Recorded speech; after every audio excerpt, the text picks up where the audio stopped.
Cada noticia es un motivo para seguir luchando. Colombia Informa, Agencia de Comunicación de los Pueblos. Buenos días a todas y a todos.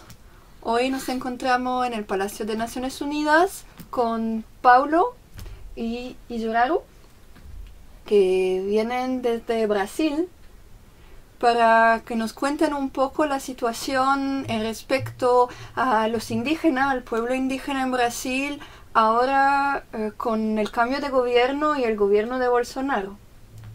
Buenos días. Buen día. Buen día. Buen día. Y lo que nos gustaría saber, nos encontramos acá en el Consejo de Derechos Humanos, a su 40 periodo de sesión en Naciones Unidas, y ustedes estuvieron acá por esto. ¿Y por qué están aquí ahora? ¿Por qué quisieron denunciar en el Consejo de Derechos Humanos? Bom, já começou a 40ª sessão do Conselho de Direitos Humanos. Ela está perguntando primeiro por que a gente está aqui, o que a gente veio falar, denunciar, mostrar para o Conselho. Ah, sim. Porque o Conselho é um espaço internacional, né? Um espaço amplo. E nós, povos indígenas, desde do dia 1º de janeiro, com o novo governo que assumiu, o Bolsonaro, ele vem colocando pressão sobre os movimentos sociais, né? O movimento indígena, o movimento quilombola e etc. Aí a gente está fazendo essa incidência internacional para que o mundo saiba o que está acontecendo com os povos indígenas no Brasil. Sí, bueno, desde el 1 de enero, con el cambio de gobierno, los pueblos indígenas encuentran el espacio del Consejo de Derechos Humanos como un espacio útil y necesario para ocupar y a compartir con el mundo sobre la información del goce de derechos por los pueblos indígenas. Entonces, por eso que están aquí. ¿Y qué pasó exactamente con el cambio de gobierno de Bolsonaro respecto al tema indígena?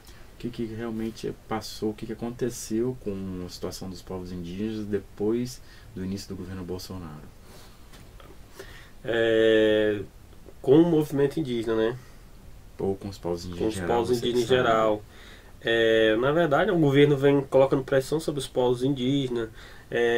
Quando assumiu o governo, o primeiro passo que ele fez foi fazer o desmonte da FUNAI, retirou a FUNAI, que é a Fundação Nacional do Índio, do Ministério da Justiça, que é um importante ministério, e retirou o direito dela de fazer a demarcação de terras indígenas, colocando em outro ministério como da Agricultura, de responsabilidade do Ministério da Agricultura. E além da não participação de licenciamento ambiental, a FUNAI não pode mais participar de licenciamento ambiental de grandes empreendimentos no entorno de terras indígenas. As demarcações, né, como já falei, já retirou o poder da FUNAI de demarcação de terra, que é o principal hoje. Então, de certa forma, ele fez um desmonte na FUNAI para logo colocar em extinção. O outro que ele vem afetando diretamente os povos indígenas é a municipalização do órgão de saúde, que é a Secretaria Especial de Saúde Indígena. Ele está com um projeto de municipalizar a saúde, além de outras questões, como a criminalização, né, do movimento indígena, das lideranças indígenas. Então já foi feito um decreto de que, dependendo da atitude, da ação da liderança, do movimento como um todo, pode ser considerado crime no Brasil. Sí, bueno, hay muchas razones para preocupación. La primera que él dijo fue la presión general sobre los pueblos indígenas, ¿no? Entonces, en sus primeros actos de su mandato, Bolsonaro cambió la competencia de la Fundación Nacional Indígena, FUNAI, que es el órgano de Brasil que tenía competencia para la demarcación de las tierras indígenas. Sacó del Ministerio de Justicia, que era un ministerio fuerte, para el Ministerio de la Agricultura, donde están los más grandes apoyadores del agronegocio.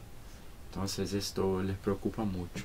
Sacó también de la FUNAI la competencia de participación en el licenciamiento ambiental y principalmente en consulta a los pueblos indígenas en megaproyectos. Entonces los indígenas no les van a caber más el derecho de dar sus opiniones sobre esses largos empreendimentos que se hacen en localidades que afectan a los pueblos indígenas.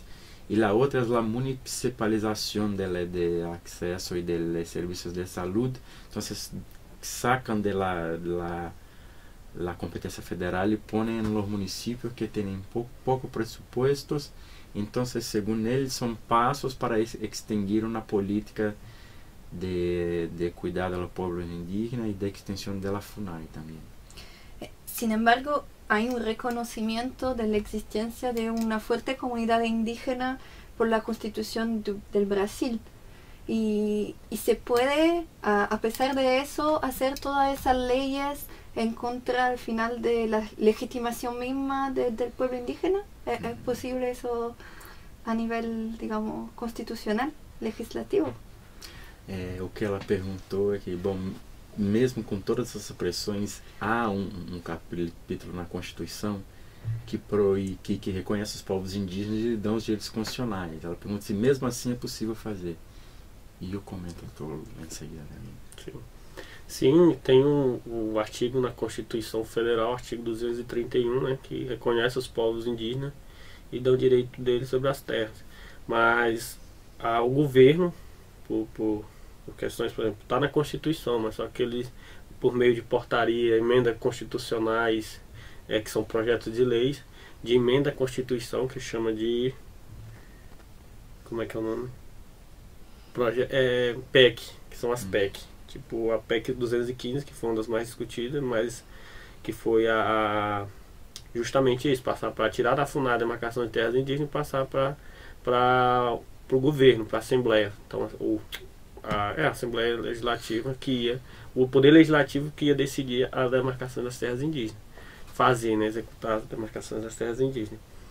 E mesmo tendo a Constituição, mas o governo não respeita e não tem respeitado nada que é constituinte, né? Tem feito os atos de maneira covardia, né? E expressando ódio pelos povos indígenas, que isso demonstra cada dia e você vê na palavra, no discurso dele, né? Com relação aos povos indígenas, que o próprio vice-presidente também, falando que o indígena, mas negro, herdaram como é que fala a frase que ele...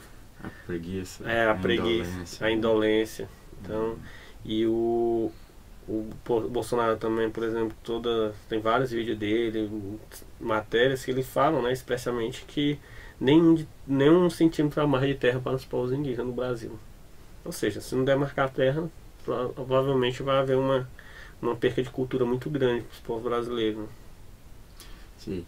Ele disse que há capítulo na Constitución que reconoce a los pueblos indígenas, incluso el derecho a la tierra, pero que el gobierno va intentando de todas las formas, por decretos, por leyes y por PECs, que son proyectos de enmienda a la Constitución, cambiar este estatus jurídico. Pero lo que pasa es que este capítulo se constituye de cláusula pétrea, entonces es un tipo de cláusula constitucional que no se puede siquiera enmendar. Entonces, esas son garantías mínimas, ¿no? de los pueblos indígenas. Y las garantías constitucionales quedarán